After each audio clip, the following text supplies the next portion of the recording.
All right, good morning and welcome to New Day. This very beautiful Tuesday morning. It's actually wet in Abuja here. Well, it's a good morning from Abuja.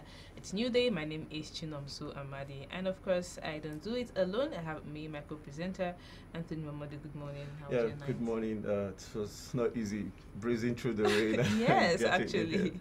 We just woke up to a wet morning. Funny enough, it wasn't raining where I was coming from. And for me to get into town, actually, and then I saw the heavy downpour. I was so surprised. And behind the scene, I had you discussing with the cameraman, names him, saying if you came through a vehicle, a car, a machine. So which of the that would have mattered in the situation right now. No, because if you came with a machine, obviously it's the rains, you wouldn't even know it was raining.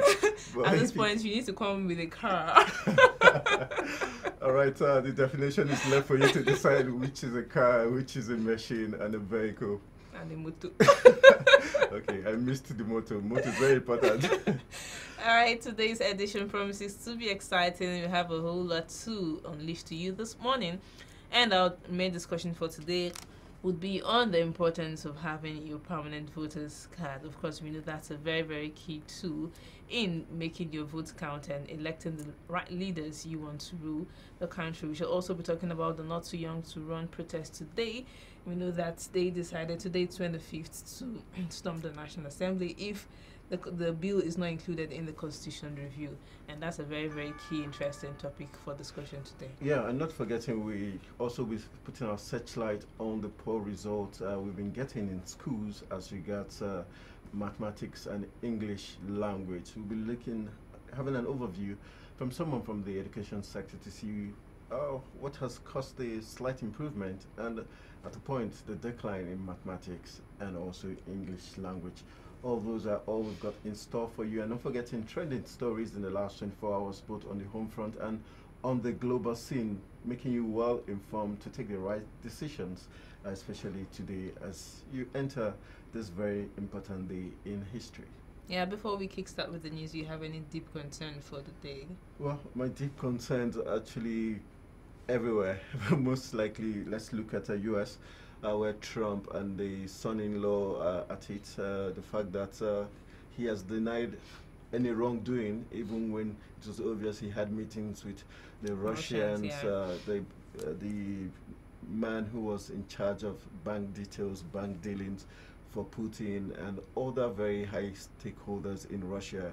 Well, he says he has not done anything wrong, and what do you expect from him when he has Trump behind him and as the president? He's sure he's not going to get a hammer, but it's very sad. I mean, if they are strong, if you have strong evidence against this person, there's proof of whatever. The meetings that had so held. Why denying it in the first place? If he's not treated according to the law, then that means some people are above the law, and that sends a wrong message to the rest of the Americans. Yeah, obviously, I think America is at worst democratic settings ever. The fact that Trump is trampling on everything, and I like that word, trampling. It's going to be really hard for anybody to want to stand up to him. Yes. Most people that did got fired, so they'll be trading carefully. And if you also put in the mix that CNN is one championing all this, giving us the list of all the wrongs. Like CNN. Yeah, obviously, it's going to be really difficult. Yeah. So that's on the foreign scene. On the local scene,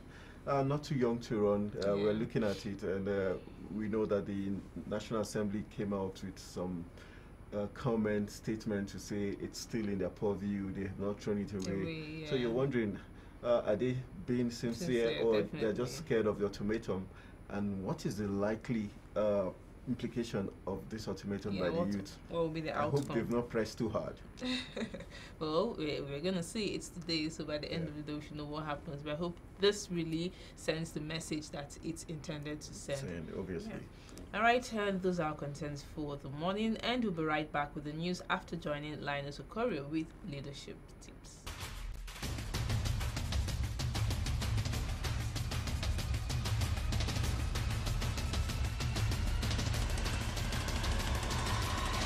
Hello, great people of Nigeria. Welcome to the Leadership Clinic. Today, I'll be speaking about the secrets of change One of the most difficult things that I know of growing up is accepting change. Change is very difficult. People always like to stay in familiar territories, habits that have engaged them all these years. So people usually don't even like to step an inch to change. Therefore, because people don't like to change, there's an approach to change that makes change interesting. And one of the things that I like to share with you today about change is that most of the time, a lot of people think that they can bring about change by fighting the old. By fighting the old order might not necessarily be the approach to making change happen. Do you want change to happen in your life? The immediate thing to do is identify what you need to change, and then simply change. Just put it on, and that's it. You do it over a period of time, you discover that change has come.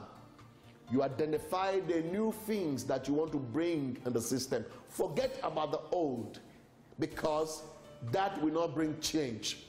Focus on the building blocks of the things that we need to change within our system, and begin to build on new ideas, on new things. Let people suddenly realize that they have started adopting new things by just the fact that somebody is making that new thing happen. You concentrate all the effort in making something new happen within your system. If we understand change to be that way, then what we need in our country right now is to begin to practice the behaviors and attitude of the new order. When we concentrate in spreading the right messages within our system, within our nation, and we have disciples that are in their circles implementing what needs to be the new order in Nigeria, the rule of law is in place as prescribed or as developed or as envisioned. Begin to see the way things happen. People say, I will do this, and they do it. By the time you know what is happening over a period of time, change has enveloped the system.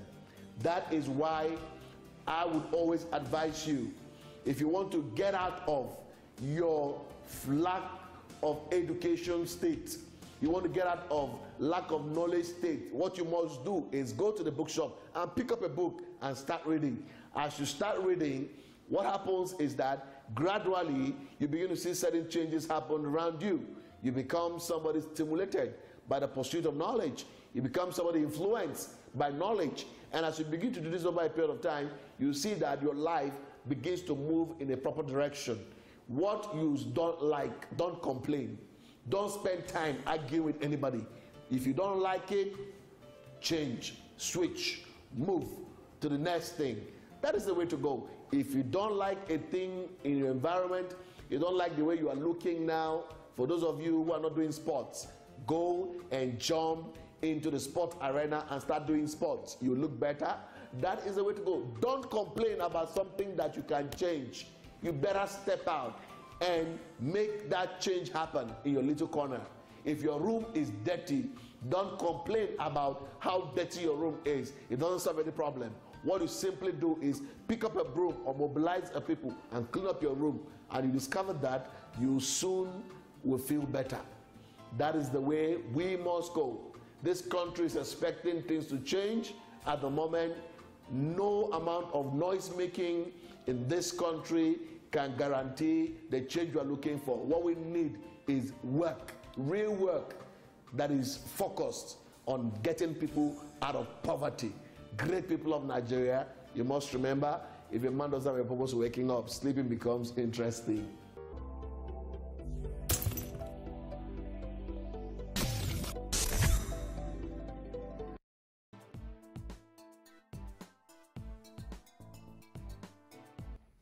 Alright, glad to have you back. Now it's time to hit you with the news, and starting from the home front. Acting President Yemi Osinbajo has advised ministers of the African Petroleum Producers Organization to ensure reforms that will bring about growth and development of the region. Oshibaja gave the advice at the opening ceremony of the extraordinary session of the Council of Ministers of the African Petroleum Producers Organization held in Abuja on Monday. He said the region needs to reduce its dependency on oil since the volatility in the global oil market had affected economies of various low oil producing countries to the extent of making them devalue their currencies. They came to deliberate alternate ways forward for the development of the region since oil prices keep dwindling in the last 3 years. The presence of African oil ministers, however, availed the acting president's opportunity to preach diversification sermon, which he believes will hasten development of the region. He said the idea of reform by the organization was apt, but urged them to tap potentials of the petrochemical sector, which he said is yet untapped to develop the region. The centrality of the hydrocarbon industry to the economies of our countries is self-evident. This is reflected in the revenue inflows that account for a significant percentage of our budgets and have become one of the, if not the primary, substructure upon which economic planning is based, and of course from which economic development and growth are generated. Over the last 3 years or so, oil-producing countries across the world have experienced the full impact of the drop in oil prices. Organizers of the event harped on needed reforms to grow the oil sector in order to reduce overdependence on oil. This, the Executive Secretary of APPO said, could be achieved through alliance with international organizations pushing for the same objective. Our economies cannot develop at any set level of energy consumption. Today, the biomass energy accounts for more than 60% of the energy balance of our countries, and you are agree with me that we cannot develop any economy without energy, let alone talk about economic emergence. For the Minister of Petroleum, the need for reform is necessary, as it is evidently clear that oil would become a scarce commodity in the next 20 to 40 years, given that oil-producing countries are nearing production lifespan of 30 years. The oil world has changed dramatically, in case you do not notice. A lot of us worry about the fact that today oil is at 40% the price it was 3 or 4 or 5 years ago. And so most countries who produce oil have lost substantial revenues and have lost even the capacity to do some of the huge developmental programs that they are known for. In addition, market is becoming very, very difficult. And most regional block producers are beginning to ring-fence specific markets. So you see the Asian, you see the Gulf countries, all ensuring that those markets are protected. And with America pulling out of the larger market as a major importer of oil and the America First policy, it has become absolutely imperative that member countries of this organization will need to begin to look at the African market and how they can enlarge it, expand it, make it robust, and yet protect it. With the recent push to diversify Africa's petroleum sector, analysts say the continent may achieve its developmental goals in no distant time.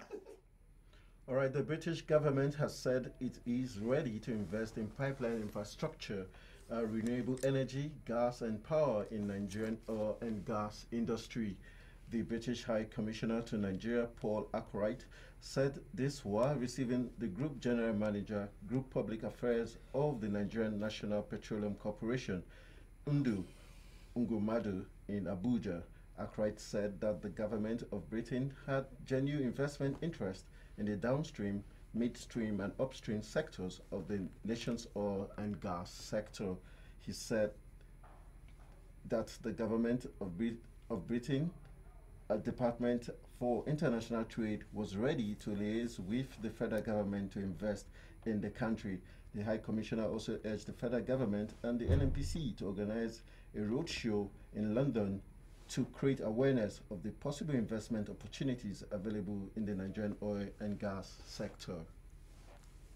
Moving on, as both chambers of the National Assembly begin the clause-by-clause consideration of the proposed amendments to the 1999 Constitution on Tuesday, Senate President Bukola Saraki has described the process as another promise kept by the 8th National Assembly. In a statement by his media office, the Senate President described the Constitution amendment process as the fulfillment of a major commitment the 8th Senate made to Nigerians at the commencement of their tenure in 2015. The consideration of the Constitution Review report scheduled to take all the legislative hours this week is following its laying by the Deputy Senate President Ike Ekweremadu and Deputy Speaker Yusuf Lassun in the respective chambers at last Thursday's plenary. Ekweremadu and Lassun are the chairman and deputy chairman respectively of the Joint Constitution Amendment Committee of the 8th National Assembly. 15 political parties have formed a coalition called Coalition for a New Nigeria, CNN. The parties, at a press briefing on Monday in Abuja, made this known while expressing reasons for the coalition. They also disclosed that the coalition will present just one presidential candidate for the 2019 general elections. Let's get more on this story. As the 2019 general election moves closer, 15 political parties, which include LP, ADC, NAC, NCP, DPC, PPA, PDC, DA, BMPP, AA, UDP, PPN, AD, YDP, MPPP, formed a coalition with the name Coalition for a New Nigeria, CNN. The chairman of the coalition, who is also the chairman of LP, explains the reason for the move. After several consultations and cordial discussions on the political and economic situation of the country, we, the following political parties, have formed ourselves into a coalition to be an address as Coalition for New Nigeria, to chart a positive course for a new Nigeria, whereas CNN is committed to unity, indivisibility, and progress of Nigeria. There is no doubt the fact that Nigeria of today is witnessing governmental policy somersault. Speaking further, he presented some of their commitments. We pronounce ourselves as the coalition for New Nigeria committed to 1. Economic, political, and internal restructuring of Nigeria. 2. Empowering our youth, women, and persons with disability through a well-articulated policy towards a better Nigeria. Respect for the rule of law and protection of our democratic institution. Build a nation of great dreams and worthy of accomplishments. A nation where equity and justice shall be our guiding principle. A holistic fight against corruption with a solid determination to abolish of hunger and poverty across the land. Answering questions from newsmen, the coalition reveals that it will present one reasonable presidential candidate for the 2019 general elections. Said is to come collectively together, support a new government for 2019 at the center. Although the 15 parties have different ideologies, but they believe they could work together. This is, however, a call to the leading political parties to wake up to the challenges ahead. The damaging and rippling effect of hate speeches and unguarded comments within the polity seems not deeply understood or appreciated by critical stakeholders, civil societies, and individuals, all in the quest to achieve political points under freedom of speech in a democracy. This was the scenario in a show of shame in Abuja when a socio-political organization claiming to be behind the alien president, in apparent anger and disagreement with negative remarks by Ayo Fayose and Femi Fani-Kayode, called for a press briefing which turned out to be filled with hate speech.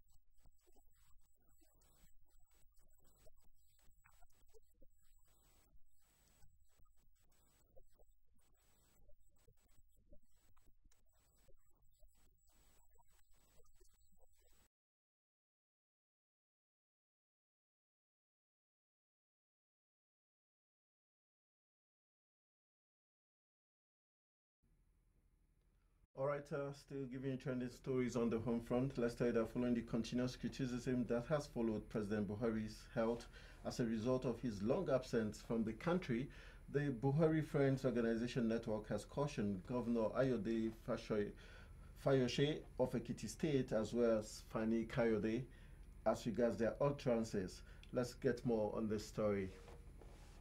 Fire for fire means... Plead the other one.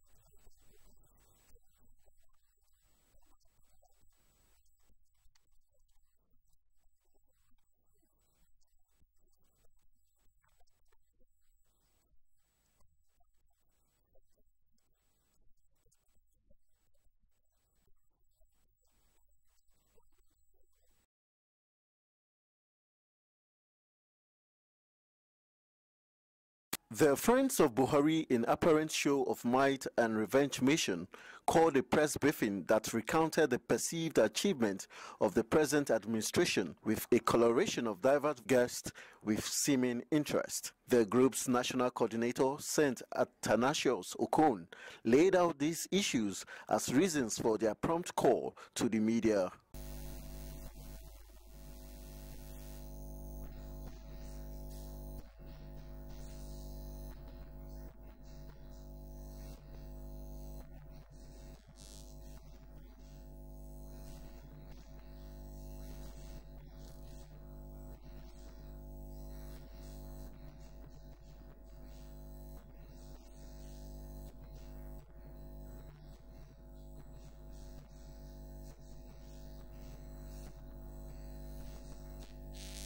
What was disturbing about the setup was the insightful-minded riot act issued to Ayodele Fayose and Femi Fani Kayode without minding the implications or possibility of heating up the polity.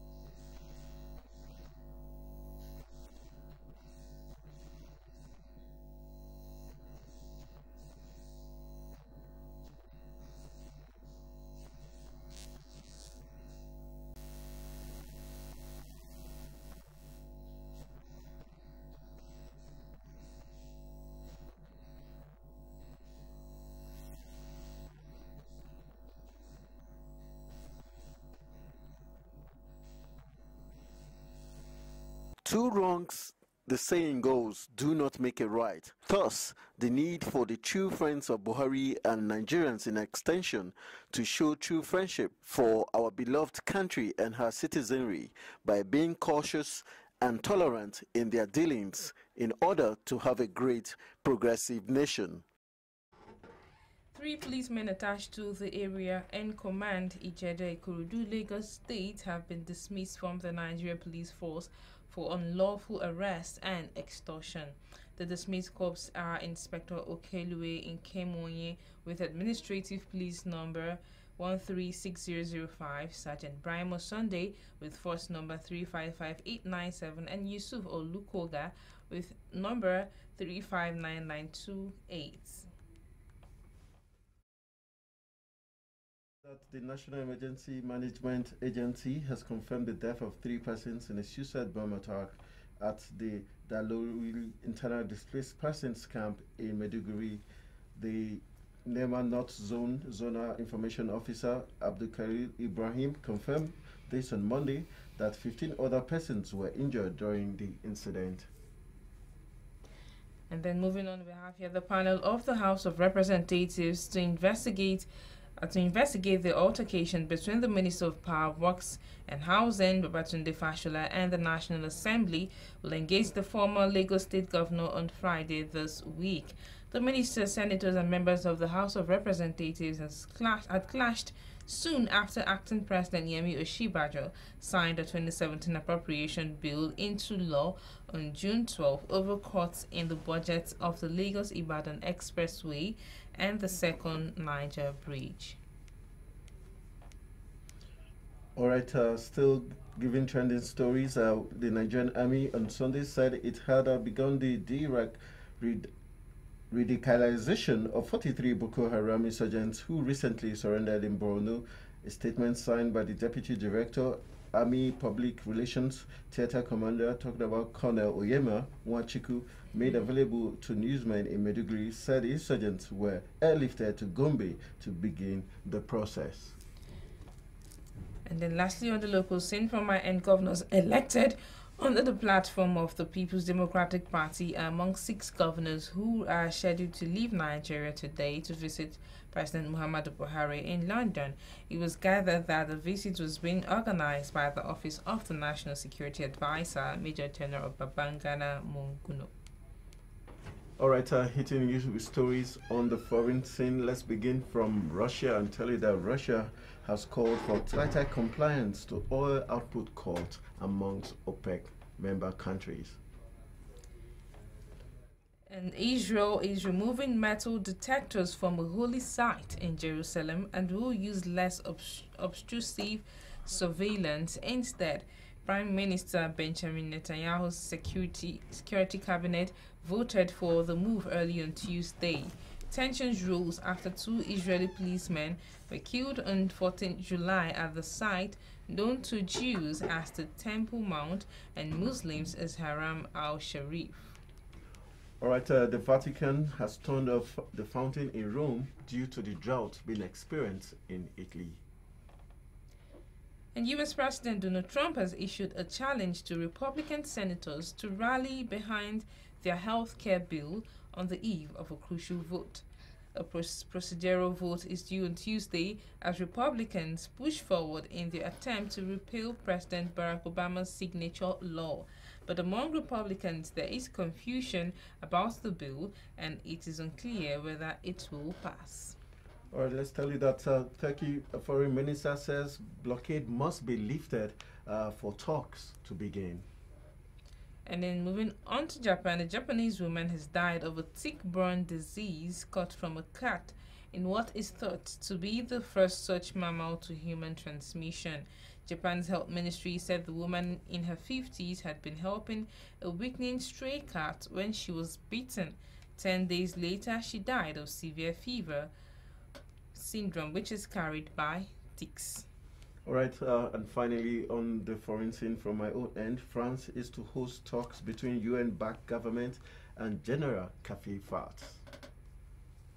Well, that's all on the news, both on the home front and on the foreign scene. And like we told you earlier, we have a whole lot to discuss today. Anthony, when we come back after the break. Yeah, we'll be talking. One is going to be the overview of the results in maths and English language, how well Nigerian students have been doing. Recently released results show 59% pass rate.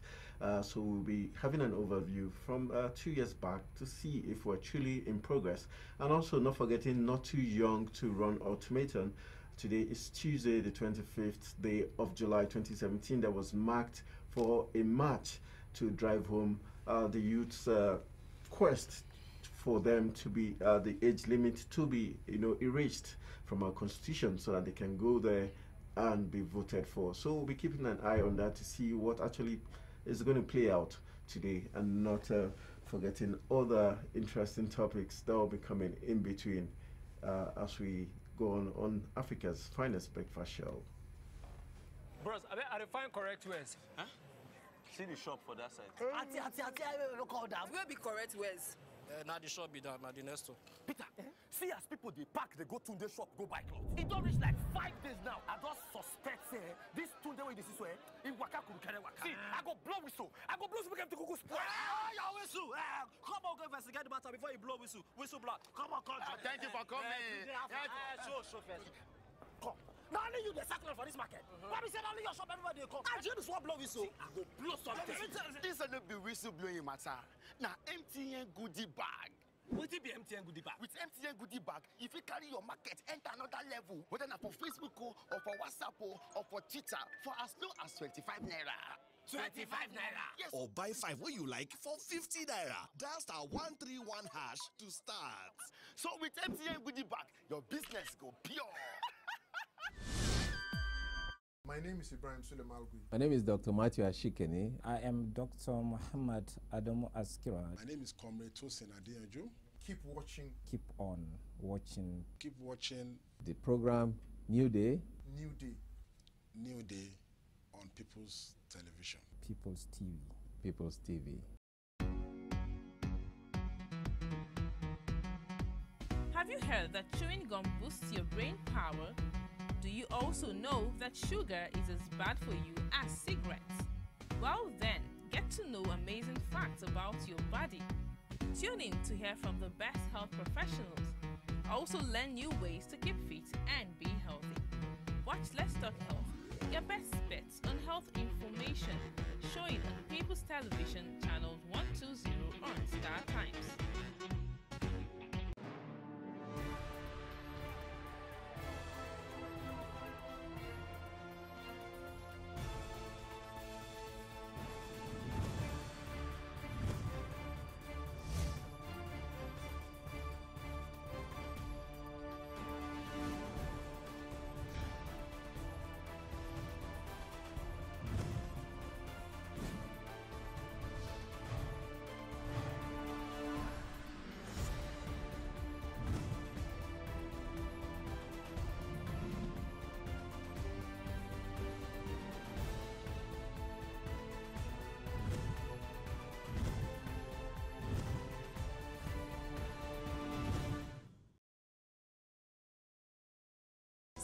On Facebook, like our page and share our posts at People's TV NG.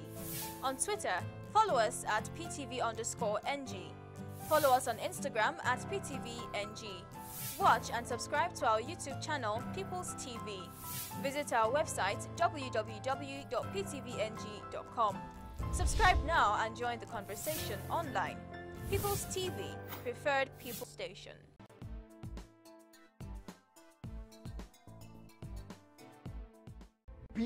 Business is at its busiest, yet it's rush hour. Feel the pulse of the economy. Understand issues that plague the Nigeria economy. Join in the massive transformation happening in the Nigeria capital market. Be financial literate as I bring to you key players, the movers and shakers of the Nigeria economy. Flow with the narratives of how regulations and enforcement, corporate governance, innovative technology, investors' confidence, and market institutions affect the economy. Be the first to feel the pulse of the market on Mondays and Fridays, 4:30 p.m. to 5 p.m. with Gabriel Nisi. My name is Ibrahim Sulemalgui. My name is Dr. Matthew Ashikeni. I am Dr. Muhammad Adamu Askira. My name is Comrade Tosin Adeyanju. Keep watching. Keep on watching. Keep watching the program Newday. Newday. Newday on People's Television. People's TV. People's TV. Have you heard that chewing gum boosts your brain power? Do you also know that sugar is as bad for you as cigarettes? Well then, get to know amazing facts about your body. Tune in to hear from the best health professionals. Also learn new ways to keep fit and be healthy. Watch Let's Talk Health, your best bets on health information, showing on People's Television channels 120 on Star Times.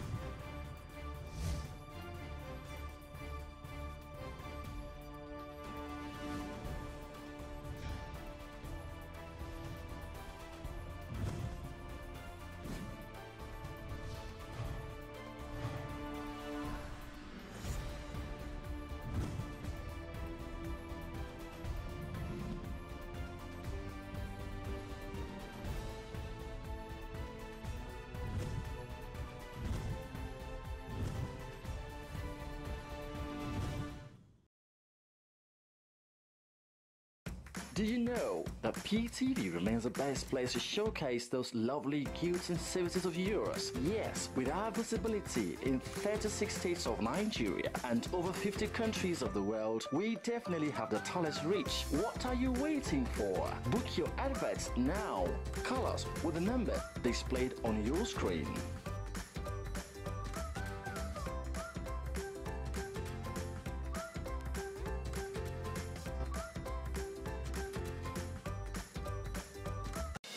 Politics is life, and life is politics. Facebook, on Twitter, they govern in those places, but they're not ready to come offline. On this platform, controversy to take center stage. We are all aware how this present Minister of Agriculture imported grass from Brazil. The thing about the latest economy in Africa, I never felt the impact of that economy in my pocket. I don't really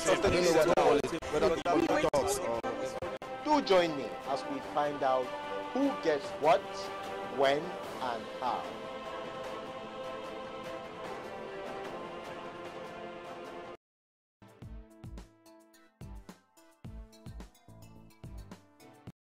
Alright, it's still Newday on PTV channels 120 on Star Times Decoder. You're still watching the breakfast show. And we told you we'll be looking at the Maths and English language result, which recently was released by WAEC. And we have the Mr. Olu Adenikbekum, who is the head in Lagos, releasing the result and saying that there was a slight improvement this year with a 52.97% improvement in English and mathematics result as regards the pass rate. He compared it to 2015 when it was 38.68% pass rate. And based on this information, we are discussing today an overview of maths and English language results that Nigerian students have been churning out, the advantage or how well they've done. In the studio with us is Mrs. Chizoba Odili, who is Education Officer of the Universal Basic Education Board here in Abuja. Good morning, nice to have you join us. Good morning. All right, looking at the facts, first of all, is there a difference in the subjects maths and English? What are the difference, and what would you say is the core reason why there's specific interest in these two subjects? I will say that English is actually a language for instruction, so and a lingua franca, so that is basically why we are interested in it. And mathematics is the basics for every other science, so that's why we are interested in the two. But then I don't also see it as balanced, that we are looking at just the two, because they are just the basics. There are other things to look at in looking at the results. For you, what other things do you think is key aside looking at the results pass rate of these two subjects, knowing how core they are to moving ahead to other subjects? I think every other subject is as important as the two, because we may be saying that we are not doing well in this too, except we take the statistics through a research of these other ones. We may not know what is actually going on in these other areas. Nobody has come up to say, oh, in physics this is what it is, in literature this is what it is. We are just beaming our satellites on just this two. Maybe by the time we do some others, we may come up with some other things that will be interesting. Okay, now still looking at maths and English, does it, you just mentioned that we just beam our satellite only on those two subjects, leaving out the other areas to see how good students are. If a student is not, doing well in maths and English, does that mean that, intellectually that student is not really sound, based on the fact that we just dwell basically on maths and English? Yes. No, I wouldn't say it's that the student is low. It's actually a multifactorial issue. Besides the student's IQ, you also have to look at the teacher factor. most times students reproduce what they have been able to be given. So most times when the students are not doing well or are doing well, you look at where they are coming from. Who is this teacher behind this child? What is the teacher's qualification? What is the teacher's interest? What is the school? Not just the teacher now. And then what is the whole package? It's a systemic thing. So it's not just on the student. An average student can do very well in any subject. It depends on all the other factors that are accompanying the delivery of that subject. Okay. Now let me just take you back to my secondary school. Because I studied I schooled in Federal Government College, and what they used to do then, if you don't pass maths and English, you have to get up to a certain cutoff mark before you can go to the next class. So even if you have A's in all of the other subjects, if you don't get up to that cutoff mark in maths, you can't cross over to the next class. Now for you, as in someone in the field, is that really the best? Even if you have all the A's in the other subjects and just maths, you can't get up to a particular cutoff mark. You remain in. You have to do the class all over again. Yes. The system is really not fair on the students. It has not changed. Okay. It's still somewhere on the line for some schools. So it hasn't changed. But then I would rather that if a student will make good grades in other subjects, it is an indicator that something is wrong with this one. Yeah. And so you don't, if it is the IQ of the student is already showing that the student can do this. But then the issue is you question, you will now start querying the school factor, the teacher factor, the inspector factor for that particular.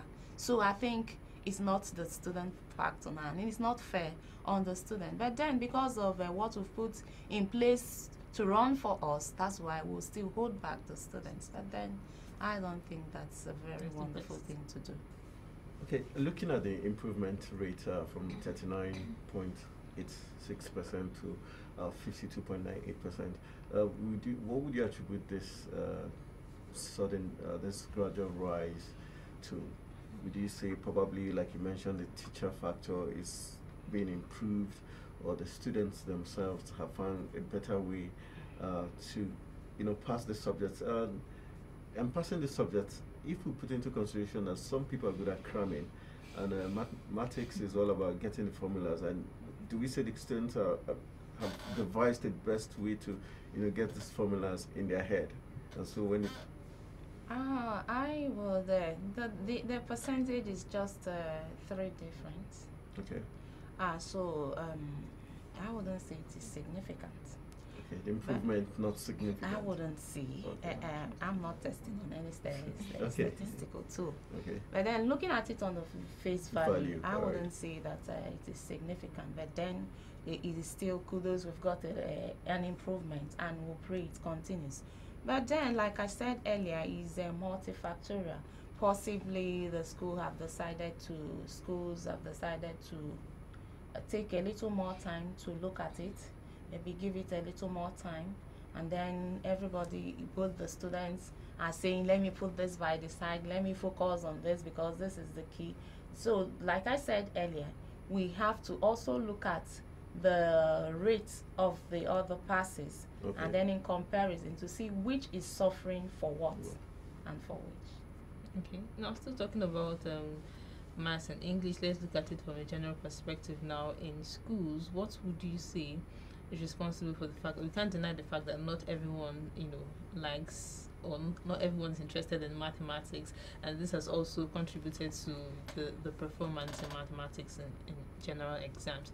What do we attribute to this, and what can we say can really help students get interested in learning, getting to know the subjects as it's supposed to be? Like I had earlier said that an average student can do every subject and every course for that matter at a higher level, an average student. So if we are looking at what exactly has happened I think possibly students have decided to brace up, put a lot more interest, and not that students are not interested. Sometimes before anybody gets interested in something, that thing should be interesting. If it's not interesting, nobody gets interested. Yeah. So I will go back to the system factor. Let me not point specifically on the teachers now. Let me put it on system. Now, system, but teacher is the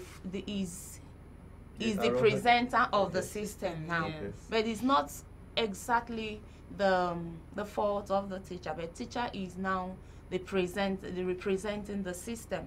So if the teachers are not able to deliver this lessons in manner that they come interesting, students tend to dislike. And when a child starts with disliking a thing, getting to comprehend it becomes a lot more difficult, because the child is like, oh no, I don't want it. And that's why you say the child is going out when should be sitting down or doing something else, just because the interest is not there. So I think it behoves on the system, the teacher as a representative of the system, to make this more interesting. Let's get the materials that we need for this. If we don't have the materials and the proper methodology, the delivery system that gets to endear students to mathematics, we will not be making any headway, or we may just be making just a little. But then I think students are doing their best. Despite the challenges, we are doing something. Okay. All right, can we attest to gender in terms of having an effect on the pass rate? Because out of the 1.5 million persons that wrote the exams, we have 800 and plus males and 700 and plus females. Is it possible to say gender could play a role in those that actually get to pass? Because at times you hear people say, when you have two young kids, male and female, the female always grows faster and seems to be smarter. Can we bring that into the picture? But from what you said, it appears the males are higher in this one. In this number? Yes. But what if the possibility that it's the females that even did best in the mathematics angle? Actually, researchers proved that there is no difference in the IQ of males and females. Okay. It depends on the exposure and then on the interest. But the issue is that the females are better on the oral presentation. Females are better speakers. Is that a scientific? It's not it's a matter of like. The men are not always are not always speaking. So the females come up talking, you need to restrain them. So even at old age, so that's why the females do better in oral speech. And even in medical profession, where you have exams where they do oral presentations, the man may know it, but because he's not as good speaker, the woman may not be as good, but in presentation she talks more and see more things, and then she's able to shoot out a point. And the man who knows it is a bit reserved in speaking. The men are action people, so but the women speak more. So but then for the result we have, there is no difference in IQ of males and females across the globe. There has not been any. But then the issue is also somehow maybe the student factor. What do you like? What do I like? The females might say, oh, I like to be in the arts and all of that. And so they go there. So with that, you see that the other sciences that will help them in the getting of the mathematics will not be taken care of. So that may be the reason for the difference. Okay, now let's compare, because you've been making mention of the system. Now, can we look at those things that we need to catch up with compared to the Western world? What are those things in the education system that we really need to improve to help our students pick up faster? Because we've always complained about, our things in this part of the world being just theory, and less of practical. And when we come out into the real world, it doesn't really, help us as compared with counterparts in other parts of the world. So can we look at those things that really need to be put in place? If we talk about the system, I will say it will start from I don't know where it will start, let me not say it, but then we have a lot of factors that it's hinging on. For instance, you talk about, first of all, the training of the teachers. Okay. You talk about the employment. You talk about even the admission for people who should teach themselves. Okay, like when you come to the tertiary school and you're talking about admission, it's quite a pity that most people don't go for education. You see the bright chaps will never apply for anything in education. So that's the starting point. Okay. Now, when you do that, and then the system has gone so bad that it's even those who do not get admission anywhere that are filed into the education. So that's where we'll start. So now even admitting the teachers themselves into the tertiary institution, we don't get the best brains. The teaching profession should be a profession that takes the best before any other field is taken care of. So if we start it at that, then we come down, and then by the time this employment is given, the remuneration becomes another thing. Yeah. Nobody wants to go for anything that doesn't pay his bills. We must acknowledge that fact. And so you see that it is more or less a profession for those who have been trapped somewhere. Okay, oh yes. Or whose rewards are in heaven. I wouldn't subscribe to that, because a lot of people, I'm not sure, will really get into the heaven. Yeah. So the earlier we accommodate it here, the better for us. Because we are not sure who will give it there. So let's get the reward here. Let's factor what we can factor and not push it to where we are not in charge. Okay, we are not in charge there. So the issue is that we should take the best, because this is supposed to be the bane of every other profession. Yeah. Yes, but it's as if it is in the reverse order. The placement is in the reverse, and that's where the problem starts. Now this other person who peradventure gets in there, first of all, is not interested, wasn't interested. Then by the time the person gets in, it's something you do, you manage to do, and of course you don't know the best of it. You can't, because first of all, the IQ of the person in the first case is not the best. So I think the starting point is to sieve the best into the education system. And so by the time we get the best, now doing the work for the students, who are likely going to get a better result. And then when we do that, of course, if you fetch the good ones into that, you need to know that the package had to be overhauled to keep them, because if you get them and you can't keep them, then it becomes unsustainable. So that is it. And when we get these things in place to start with, then the materials, we get the materials available, get the physical structure in place, and we get it in place good and habitable, then we'll be able to talk about what the results. We can almost guess that the results will be good. All right, looking at it, I would like to bring in the private sector now. What would you say in terms of maths and English for those private schools? Do you think they actually do better when it comes to results of their students, of their pupils? You know that private schools are graded.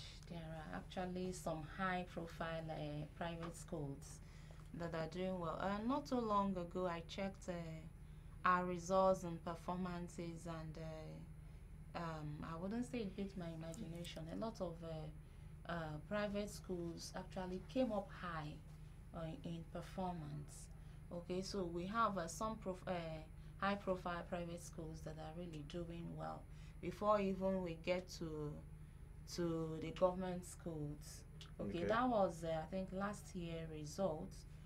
The first 10 we had private schools taking over.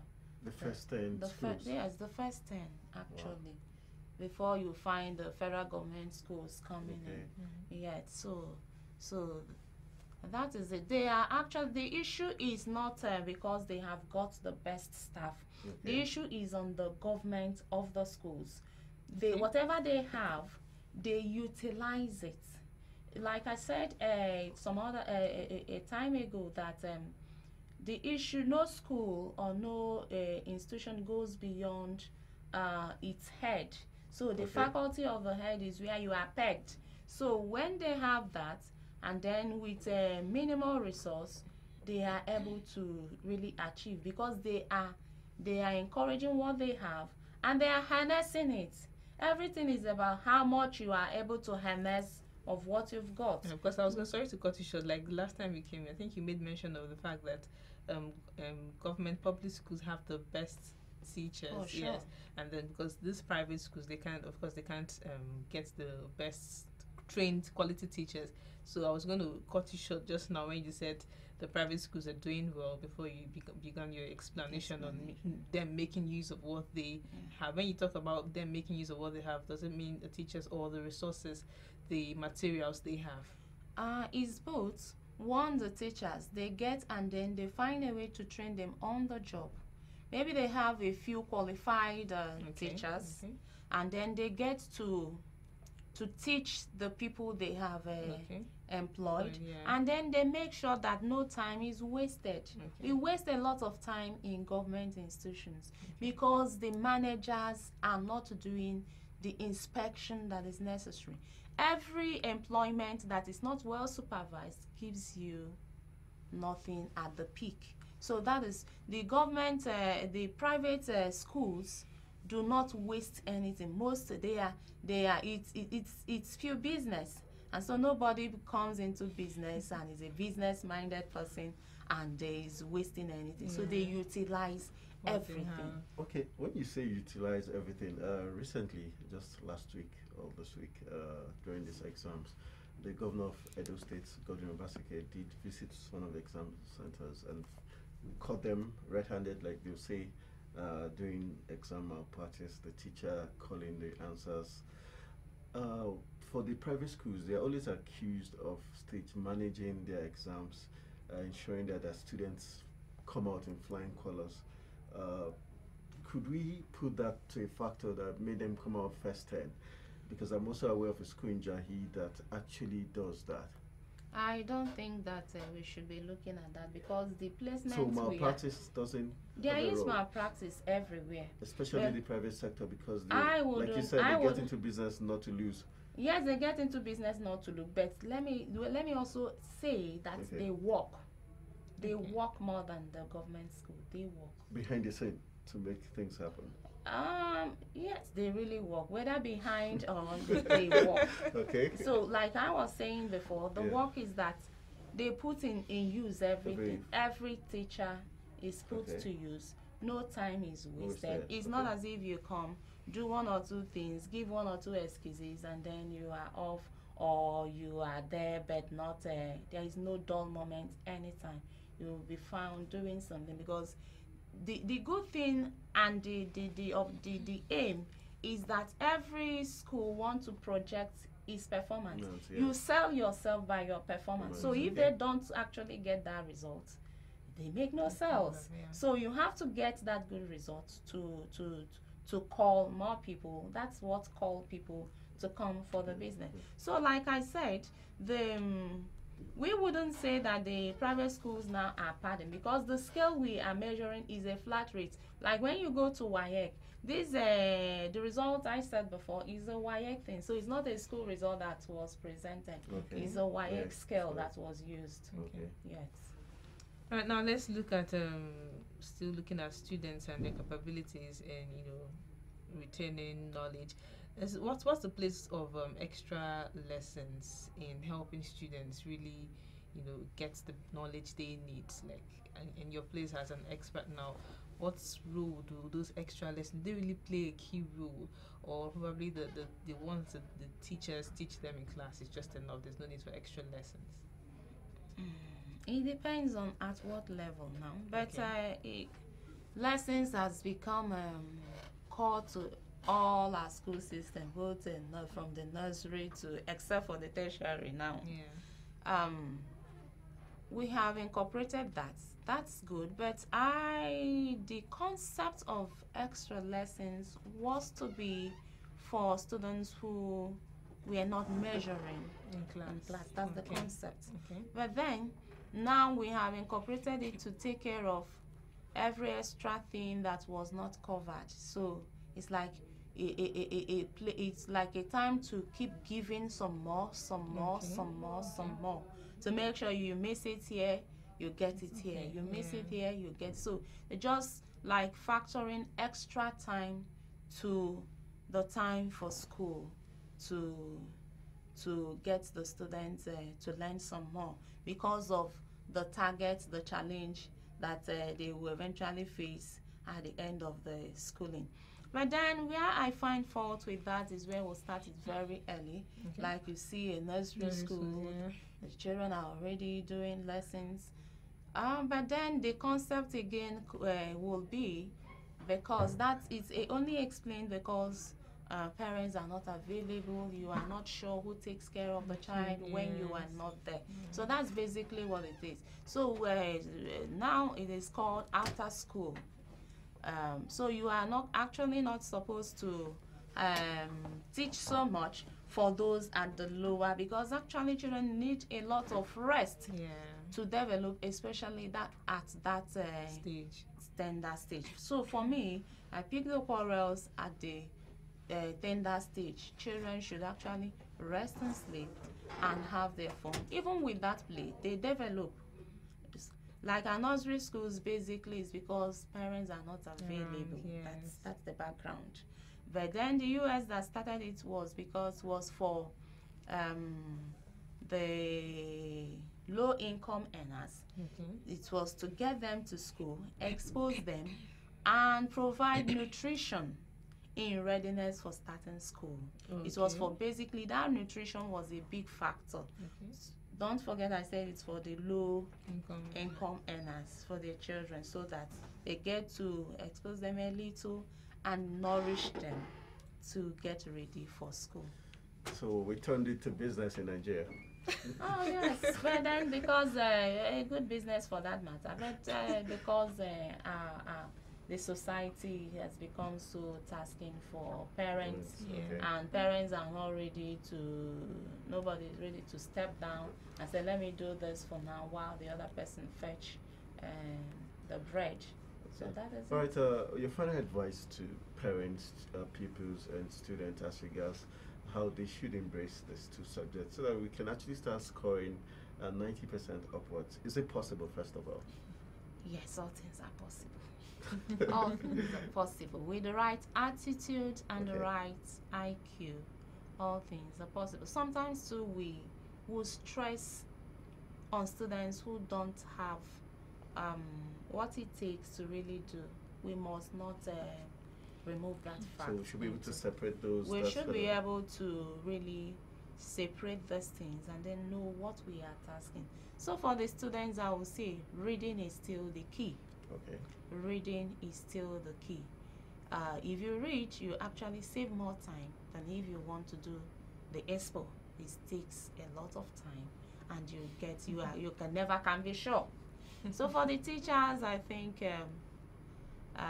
we should go ahead and improve ourselves and deliver those things in a manner that they come interesting to all, so that our students will not really be blamed. It's a two-way party. If my students pass, I have passed. If my students fail, I have failed. So we look at the teacher factor in that. And then talking about the system as a whole, the government, each person should come to the fact that if we don't do our work as well in this, we shouldn't expect anything good. So maybe we are expecting more than we are giving. That may just be it.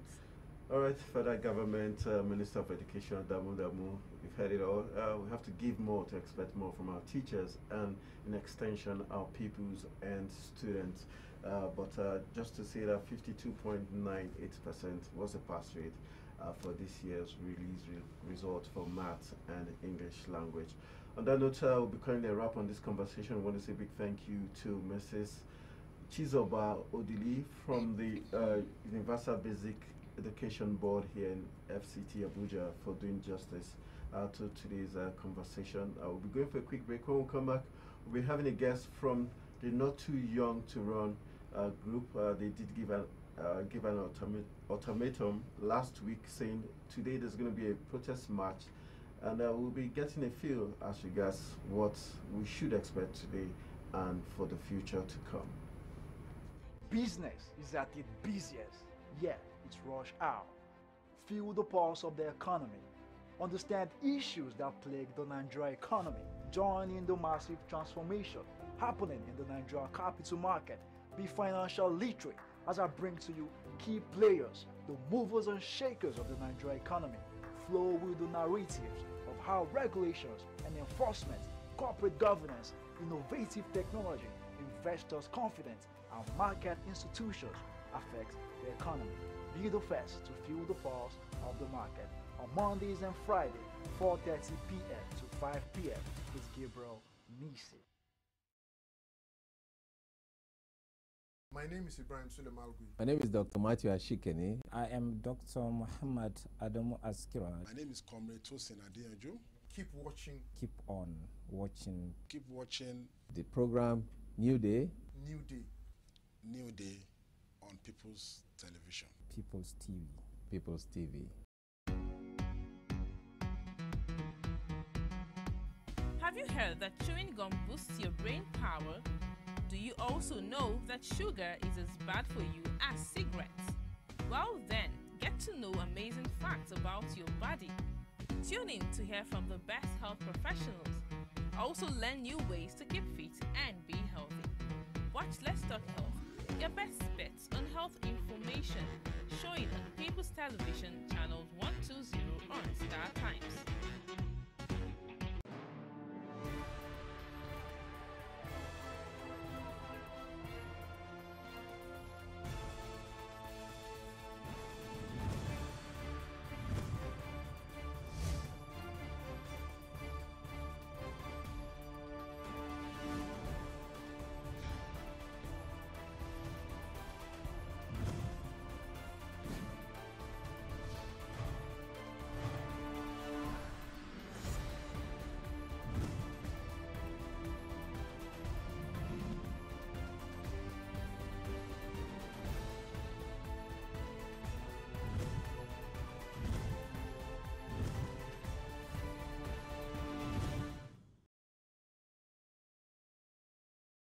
Do you know that PTV remains the best place to showcase those lovely goods and services of yours? Yes, with our visibility in 36 states of Nigeria and over 50 countries of the world, we definitely have the talent reach. What are you waiting for? Book your adverts now.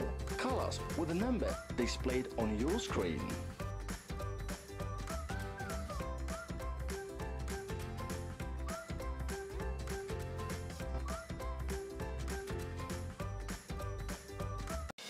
Politics is life, and life is politics. Facebook, on Twitter, they govern in those places, but they're not ready to come offline. On this platform, controversy to take center stage. We are all aware how this present Minister of Agriculture imported grass from Brazil. They say we're the largest economy in Africa. I never felt the impact of that economy in my pocket. I don't really trust the Do join me as we find out who gets what, when, and how.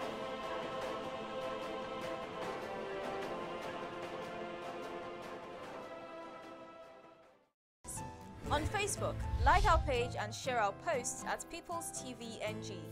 On Twitter, follow us at PTV_NG. Follow us on Instagram at PTVNG. Watch and subscribe to our YouTube channel, People's TV. Visit our website, www.ptvng.com. Subscribe now and join the conversation online. People's TV, preferred People's Station. All right, still Newday on your People's Television. And right now we'll be looking at the not too young to run ultimatum that was given last week. Today's Tuesday, the 25th day of July, which was marked for the protest or the campaign march, trying to force the government to, eliminate the age restriction. And we have Ahmed Aziz from AfriPod, who is the head of the governance team here in the live studios, to give us more details as regards the not too young to run ultimatum. Good morning, Aziz. Nice to have you join us. Good morning. You're welcome. Good morning. All right. So, are we still game for the July 5th protest push? Yeah, we are. Presently, a lot of youth are gathered at the Unity Fountain in Abuja. They are ready to march to the National Assembly to solicit, let me use the word solicit, for the votes of the representative, the not too young to run bill has been on for some time now. The advocacy has been on for time, and it's spearheaded by IAGA, with a couple of youth NGOs. Like AfriPod? Like AfriPod. Basically, the advocacy is about age reduction, because presently our constitution, as it is, does not guarantee or does not give room for qualified young Nigerians, to aspire for elective positions.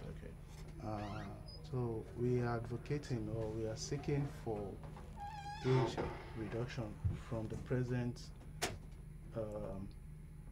age limit that we have in our constitution. So part of our stand is that any young Nigeria that is within the age or the voting age should also be able to aspire for elective positions. Also, not to get it wrong. At one hand is though there are a lot of narrative that Nigerian youths are not ready, they are not qualified, and there is this narrative that they are synonymous with violence or other mischiefs. You understand? But in as much as we are advocating for age reduction or youth participation in politics, we are also promoting qualified young Nigerians, you understand, to come out, join politics, and also aspire to hold elective positions. Now, the reason why this protest is going on today is because the constitution. It's not a protest. It's a march. It's a march. Yeah, so we need to get the terms right. Yeah. Sorry about so that. You're not those guys up there. There's a need to, for them to include the bill in the constitution review. Now, the senators debunked any claims that it was thrown out in the first place. Have they gotten to you guys, like from then up until now? Yeah, just like you said last week, there was this world press conference that took place. It was as a result of the body language of the National Assembly. I think the report of the constitutional review was submitted, and from the summary, the not too young to run bill was missing. So the body language or the message we got was that the bill is being pulled out. You understand? And for us to to make our stand known, we came up with an idea that we need to come up with a press conference and also state our demands. If you have a population of country of about current population figure is about 190 9 million, if I'm right. And if the population is of youth of that country is about 70 or 75%, if I'm right. Okay. It's a huge number, and it's a number that should not be taken for granted. And I would think it's high time Nigerian youth come up and take up the role of governance in this country. You know, we've been very active in some areas. Some areas. Yeah, we've been very active in some areas. I'm not of the school of the saying that Nigerian youth are very active in the social. No. We are active in the social, not aside the social media, the entertainment industry. Yes, we are. You know, that is. Sports also. Sport also is a very good one. I think it's high time we take up political space also. But in the background, we've been active. The majority of the activities, you see the old men doing the activities, the technical aspect of it. Okay, my question is, looking at some youths that have got into some level of political space, like you put it, like Dino Milai, for instance, do you think they've represented, yes, he's not total youth per se, but he's on the younger generation compared to the others we've known all our lives. Do you think they've represented us well enough and given us that space, that point of recommendation or reference that the older generation will look at and say, okay, maybe this young man should be given a chance? Okay, I'm going to answer your question. With a question? Yeah, I'm going to answer your question. That means we are changing the program now. I'm going to answer your question with a question. The question is, of what population is the population of the youth and the National Assembly presently? And then secondly, if the population of the youth in the National Assembly presently is not up to the population of the adults there, the question is, are the adults really represented? Okay, we know the answer. If they've not done us for him, we won't be seeking to take the place. Yeah. All right. Coming from me now, earlier you mentioned that in as much as there's been the argument that youth are not ready, but you have said that the bill intends to push forward youths who are qualified. Yeah. Aside from being qualified, doesn't integrity come into play here? Well, when I mean qualified, I'm talking about moral qualification. Okay. You understand? Educational qualification. To an extent, financial qualification, because politics presently in Nigeria, you need finance you need capital or fund to push for your, to push across your campaign to Nigeria, We're looking at the rigors of moving around the 36 states of the country to campaign and all that. Aside that, majorly, part of our campaign speaks to moral qualification and educational qualification. So the issue of integrity, it's something we take very, very important. So it's not just anyhow youth coming up to come and pick up positions, the issue of I don't want to talk generally on individual. All right. The protest the match that take place today. What's going to be the aim now that the National Assembly has come out to say, okay, we're not throwing it out; it's still within our purview. So what's going to be the essence of the march? Is it to tell the National Assembly that, regardless of what you said, we're still strong on it, and we are ready to still return some bit of heat if in the coming days we do not hear any more positive news? Are you having some bit of time for them to do something more positive than they've said? Well, as it is now, it's a movement. Okay. And in every movement, you have your target. Okay. And our target is for the bill to scale through. And the constitution gets amended.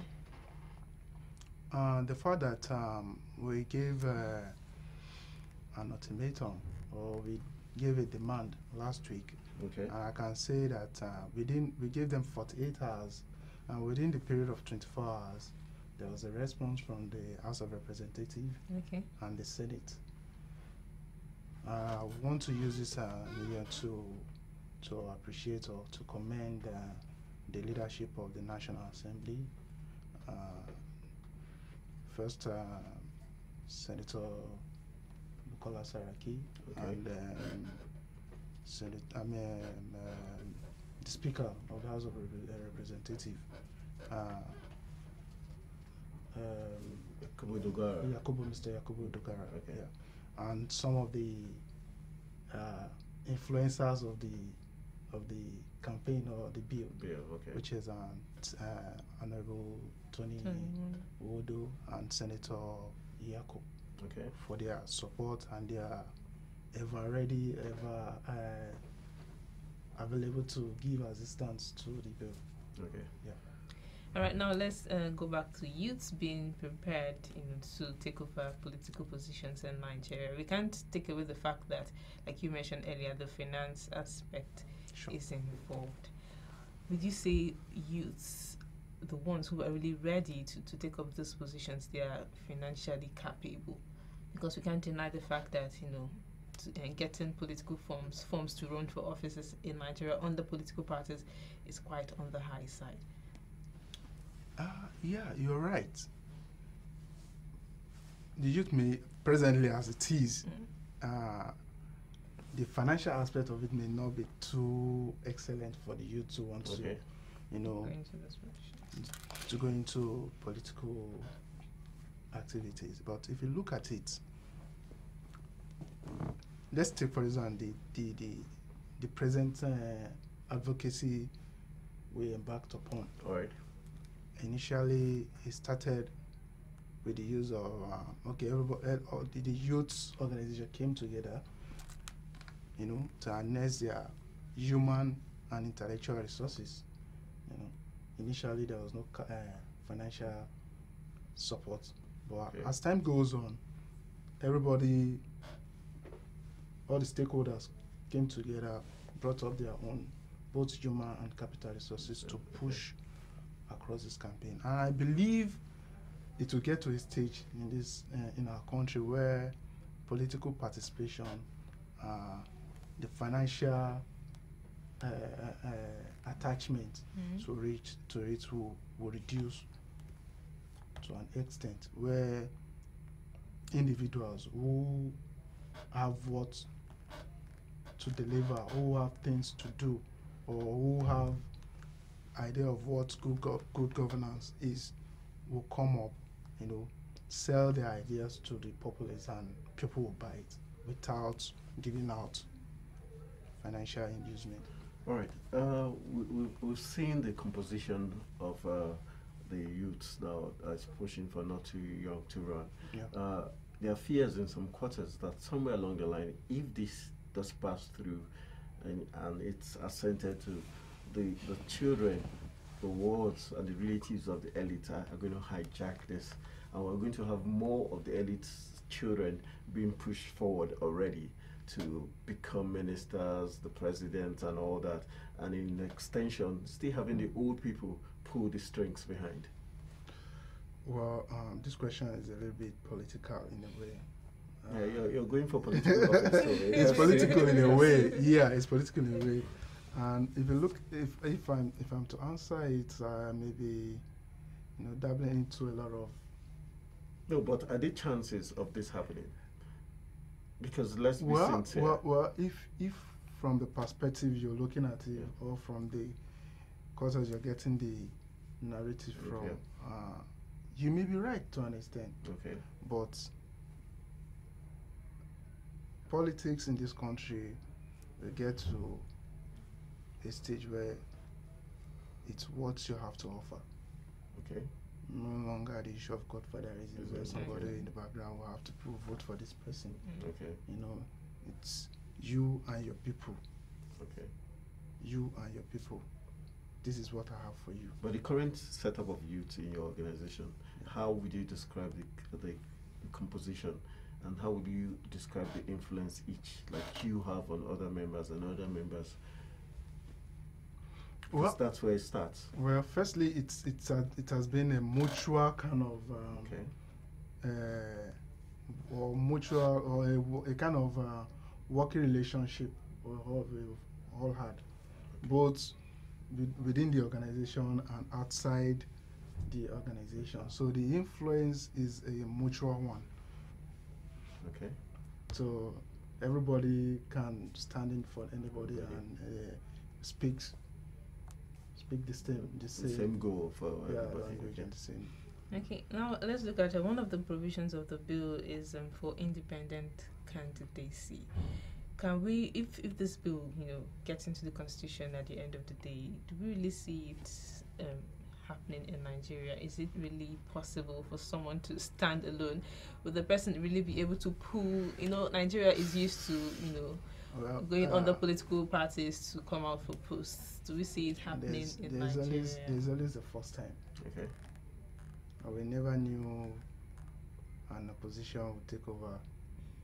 It happened. Let's wait till it happens. Okay, looking at just finally on the composition of the youths that are pushing this Not Too Young to Run Bill campaign, would you say we sincerely have youths that could actually stand up and be counted for, aside the fact that they are called doctors, some of them are barristers? Let's leave the names out. Yeah. Do you think you have someone who truly has a charisma of, for instance, let's say Barack Obama? Do you think we have such youths with such charisma that could really blow the minds of Nigerians and ginger them to, say, let's go for the new order like Emmanuel Macron of France did? Right. Okay. Firstly, let me start with a level of engagement that was involved in this advocacy work. Okay. Then the response from the last, from the last week demand. Demand, all right. I think it has never happened in this country the way it's happened. In the past, we are used to jumping to the streets. We no go agree, we no go agree, aluta. But the level of engagement, the level of advocacy, the stages of advocacy that was involved in this campaign, it's been very, very, very high and highly commendable. Okay. And I can tell you that it's not as if one 50-year-old man was at the top of, pulling the string. Pulling the string or directing the affairs of the youth towards the advocacy. It has been youth oriented and youth organized activities. So if group of youths can come together to pull this kind of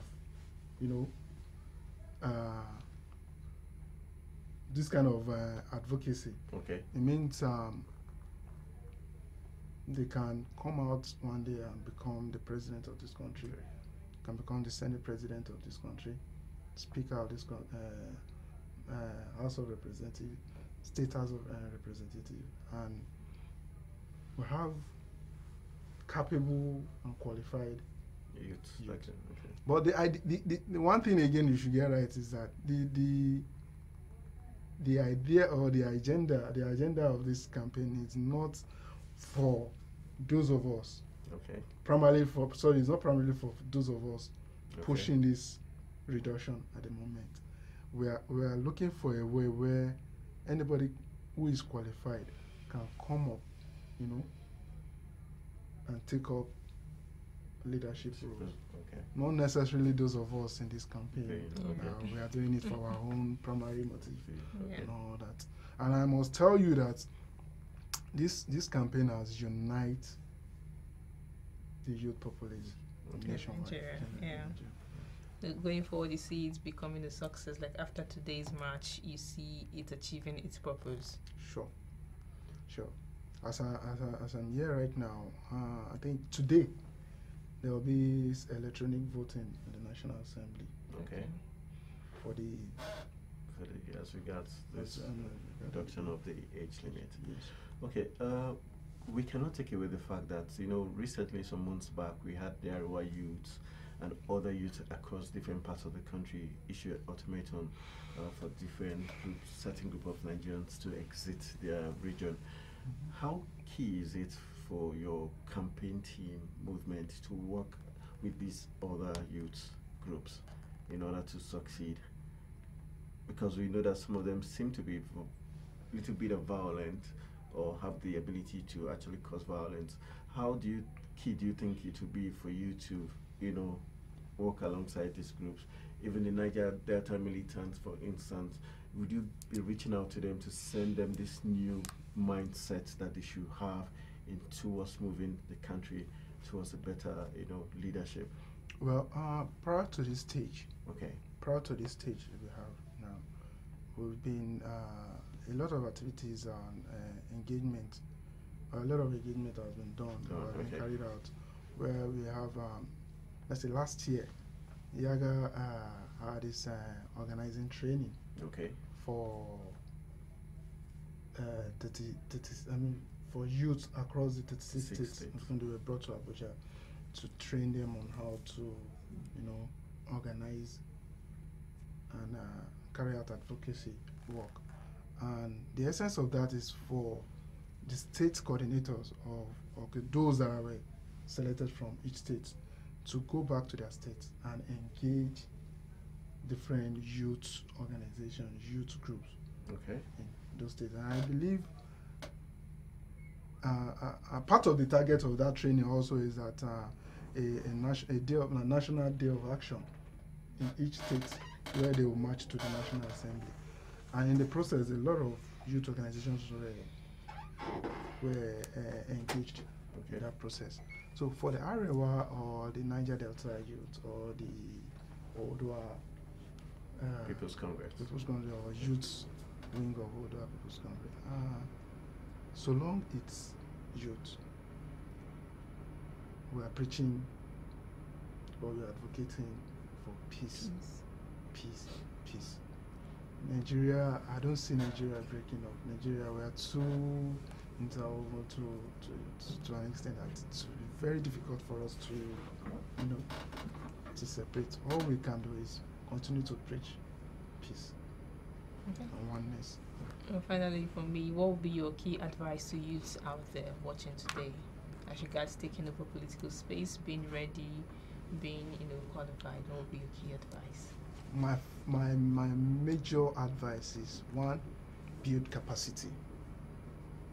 Youth build a capacity. It could be technical, it could be educational, it could be build your capacity anywhere you find yourself. And secondly, for you to take up any political post, you must join political parties. So at all levels, every Nigerian youth should participate, join political parties, whichever party they want to join. For you to say you want to take up any political, you must be a member of a political party. So our advice, and I'll also tell them to act positively.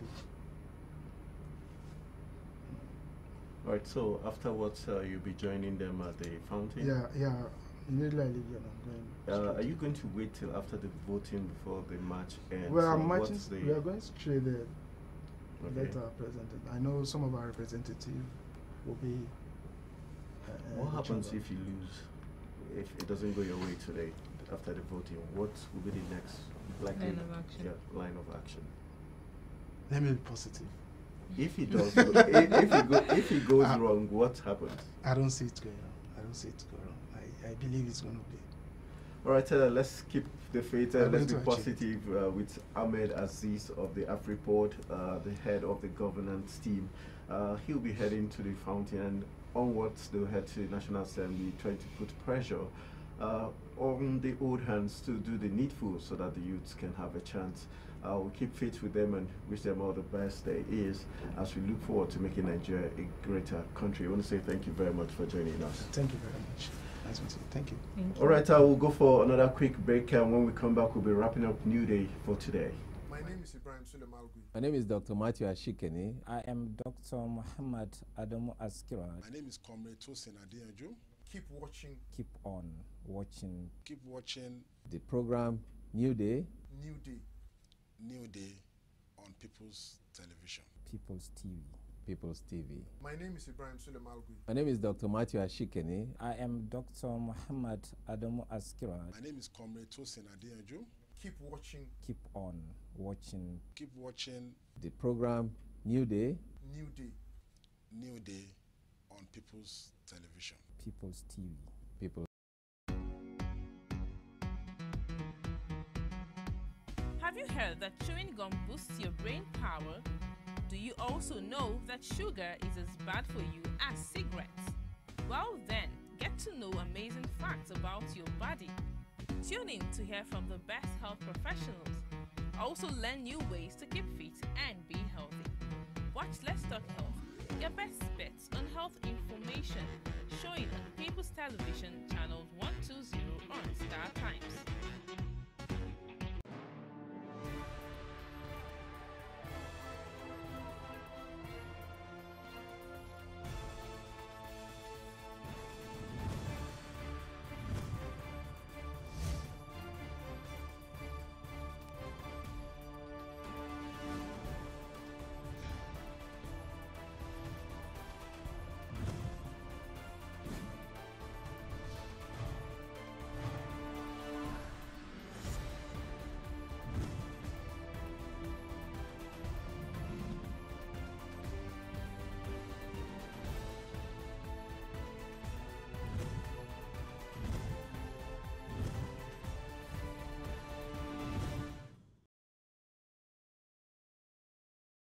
Do you know that PTV remains the best place to showcase those lovely goods and services of yours? Yes, with our visibility in 36 states of Nigeria and over 50 countries of the world, we definitely have the talent reach. What are you waiting for? Book your adverts now.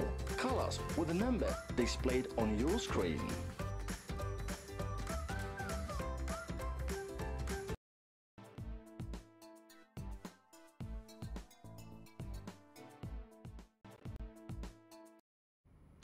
All right, glad to have you back. The program is still Newday. Thank you for staying with us from 7:30 until this time, and I hope you've enjoyed all we've discussed. Oh, Anthony, we wait to see the outcome of the march, not protest. Yes, and also we hope the old hands we press the right buttons and vote for the youth. And give us a chance. Give us a chance. Now we are ready. We've showed you we are ready. Yes. We have doctors. Anybody was got in our mix, and we're ready to do capable justice. People. All right. So I want to say thank you for joining us on Africa's finest breakfast show, Newday, and we'll be doing this again for you, just for you tomorrow. Again, join us. Good morning. Do have a lovely day.